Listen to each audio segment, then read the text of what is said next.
हमें शेयर की प्रॉपर्टीज की लिस्ट मिल गई है। करीम, तुम सब आदमियों से कह दो कि वो ग्रुप बनाकर फैल जाएं और हर जगह को चेक करें, कोई कोना न रह जाए। जिस जगह छुपे हो वहीं गाड़ दूंगा तुम्हें। तुम्हारी बीवी बिल्कुल ठीक है, परेशान मत हो।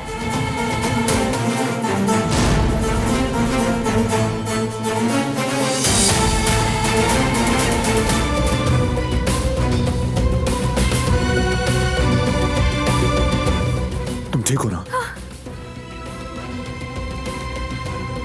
क्या हुआ कंधे पे? इन्होंने कुछ किया है?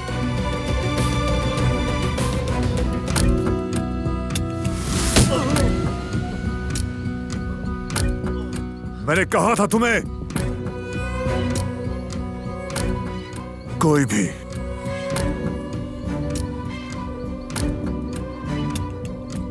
नहीं छू सकता मेरी बीवी को। वो कहानियां अधूरी जो न हो सकेगी पूरी, उन्हें मैं भी क्यों सुनाऊं, उन्हें तुम भी क्यों सुनाओ।